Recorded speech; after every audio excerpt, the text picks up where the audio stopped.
While I got Miss Rylie in the bath occupied after a totally stinky, uncalled for poop that almost had me gagging. I here now though taking this opportunity because I keep ending up on conversations in my local community now that I'm back home about more of the simple things in the psychedelic world, kind of about them being like more mainstream and more generalized questions. And so I just wanted to take this moment that I have here to talk about why more people are feeling called to plant medicines and this kind of like entheogenic ceremonial work and practices in general. I guess it's not because they're chasing experience, but because something inside them is ready to remember. This curiosity doesn't come from nowhere either. It's often, from grief or sobriety or becoming a parent, from burnout, spiritual awakening, a sense that talking is no longer enough. And this kind of entheogenic work is not about escape either. At best, it's about returning to the body, to our truth, to our soul. And that's actually what entheogens mean. It means generating the divine within or embodying the divine within. So essentially, we're all able to tap into that Christ consciousness. And across all religions, that's one thing that we're taught. And these medicines aren't party drugs, they're not shortcuts, they're not solutions on their own, they're just amplifiers. They amplify what's present, the goodness in us, but also the dark, the shadow. It helps us see what's in the nervous system, where blockages are in our chakras, in our minds, or psyche, in our hearts. And this is why preparation, intention, setting, safety, integration, it all matters more than the medicine itself. It's why I also have a job. And I also believe that it's all part of making it a grounded, respectful integration with the medicine, with those parts of ourselves. It does sacred medicines across cultures. Certain plants have actually been used ceremonially for healing grief and trauma, initiation, rites of passage, something missing in our culture today. Spiritual connection, nervous system regulation, community bonding, prayer, vision, and clarity of like many kinds, also for release. There's a lot that are likely in your life already today that you don't even realize are psychedelic, like coffee or chocolate, cacao. I'll share a bit more about that in a minute. But also becoming more normalized is the Amanita muscaria, especially around Christmas time. Psilocybin mushrooms for insight, emotional processing, connection.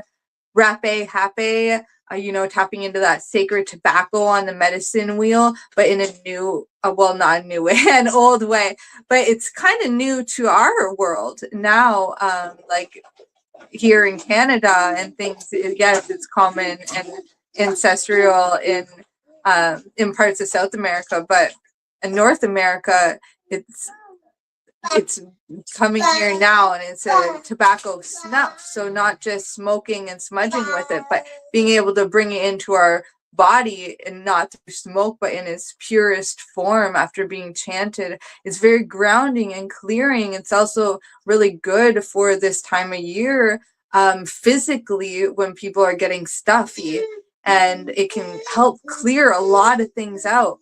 Another thing that's normalized is cannabis, but it's more like commercialized THC and can cause issues and dependence. That's not always talked about, especially, because dispensaries are becoming more common, especially here in Canada. And I know in California, when I was living there, they're everywhere. And the thing is that like ceremonial cannabis is full spectrum, you know, and it's about embodiment, emotional honesty, the nervous system, just all around awareness, and can really help us with our focus too. However, if we're somebody who is unfocused and that is, you know, natural, then it can be used as a tool to learn how to focus. But if you're not using it with intention, then you'll see and have that awareness of how scattered you are among other things, and maybe be losing track of time. So sorry, I had a message coming in there. So much going on at once all the time, but I'm glad I'm glad the baby's occupied and happy there. Another one that I often like to work with in my own medicine bag is Mimosa hostilis. It's ancestral, symbolic, ritual use. I'm going to be going through, you know, a lot of different plant medicines and entheogens over this year. And even though Mimosa hostilis is like DMT, NN-DMT, there's tons of different kinds, like Akasha, which, you know, was really talked about in the Bible, the burning bush. That was a DMT bush. And so Yerba mate is another one. Great. It's a beautiful tea. Yeah, you want to say hi? Hi. Hi, hi. Yeah, that's like heart opening, brings clarity, ritual. My friend from Brazil, another medicine woman, we sat there and had cacao, or not cacao, sorry, yerba mate not too long ago, and we realized how much it actually releases in conversation. We release so much with each other, and then we both went to the bathroom, we released physically, and it's a simple little tea, a tonic, really, but it does really help us connect to each other. And bring more ritual, and you know, we were having insights.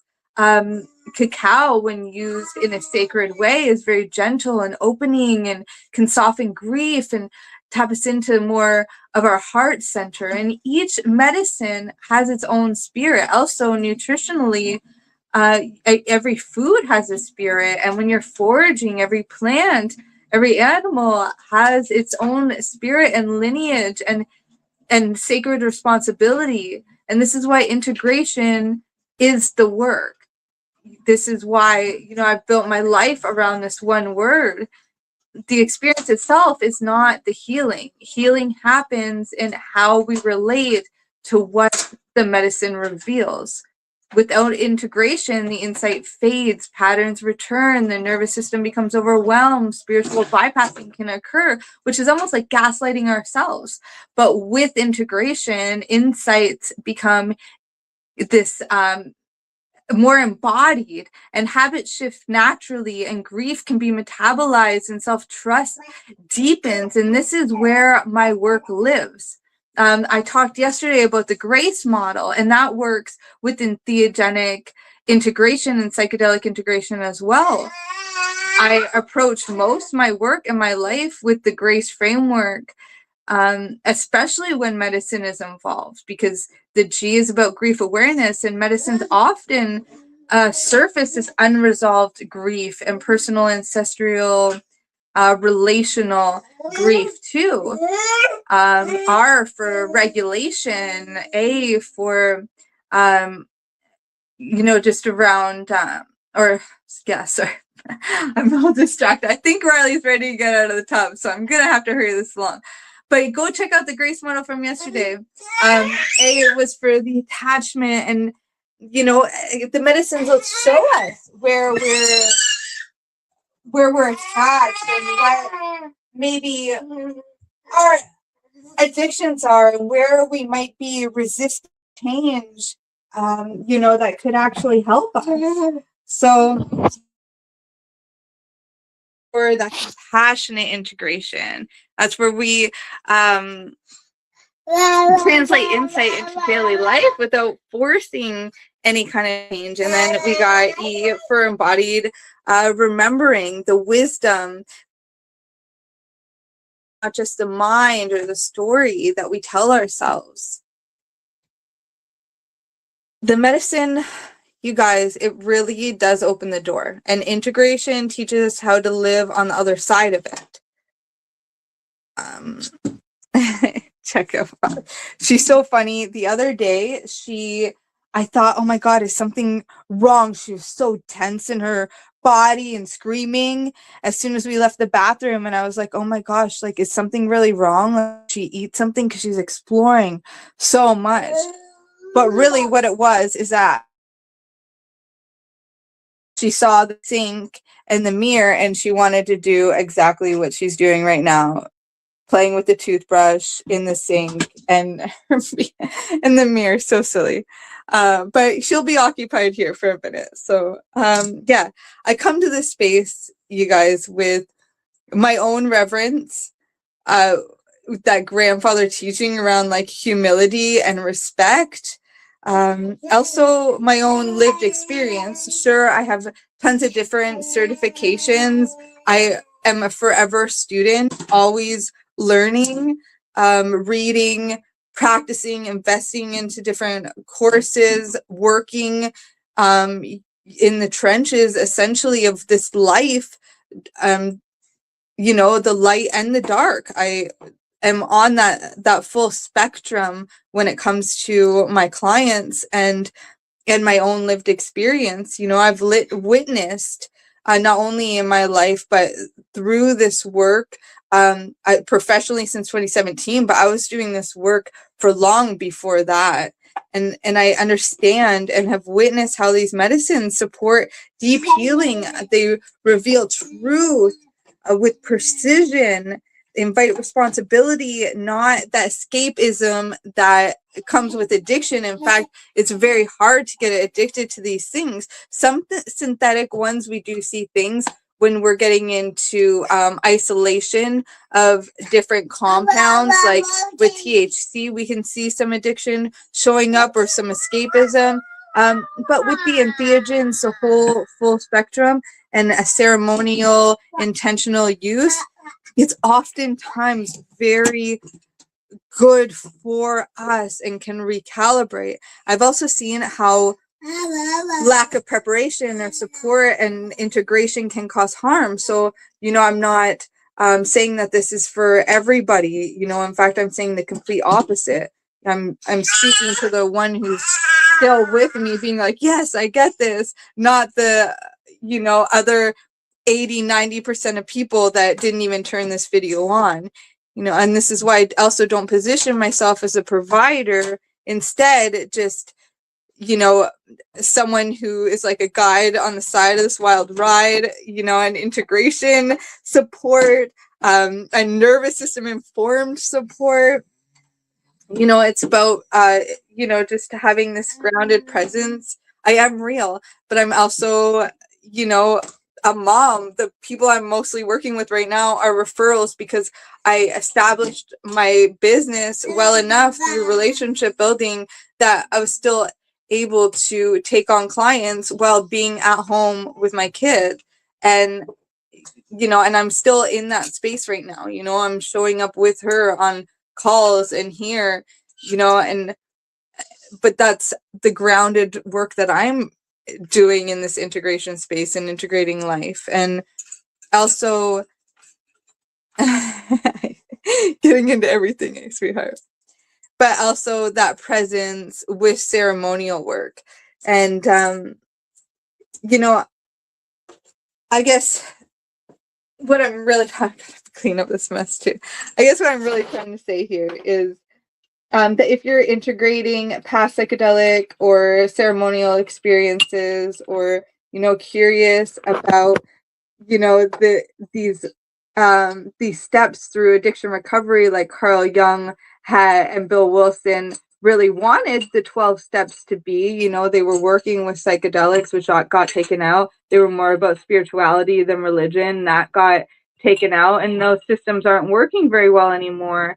But for those who are sober curious and still do want to work with psychedelics and still do feel this spiritual calling, you know, that's who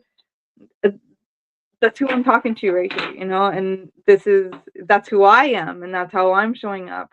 And I'm also here for like those who like want that spiritual depth without the bypassing, without that gaslighting or like that over eager everything's spiritual. Like, sure, there's a lot of stuff that I say that a lot of people might think is woohoo, but also I'm real. Like, not everything needs to be linked to that. There is this other reality, and we do need to stay grounded in that. And that's why we need to take out that spiritual bypassing and get to this like more grounded work where we can be riding that wave on the yin yang, or dancing, like how Alan Watts would say, the whole point of dancing is to dance. The whole point of life is living. And so we need to live in this reality while also having our connections to the spirit and to the past. The phone is like blowing up right now with text messages, but it's about the same topic that I'm talking to you guys about right now. These medicines in everyday life, the integration work, the safety, but also the embodiment. All right, you guys. So, I gotta, sit here and do a bit of my own somatic and breathing work. I realize I'm like, I'm on a video. I got the baby. But yeah, I'm also gonna take a second. I'll breathe with you here. Oh man. Yeah, because and I'm sorry, I will get to these text messages. There's a lot of work that's gonna be coming up that I'm gonna be sharing, but I don't want to like have the pressure on either. I want to just have it come organically as it's coming up in coaching calls, in conversation, in life.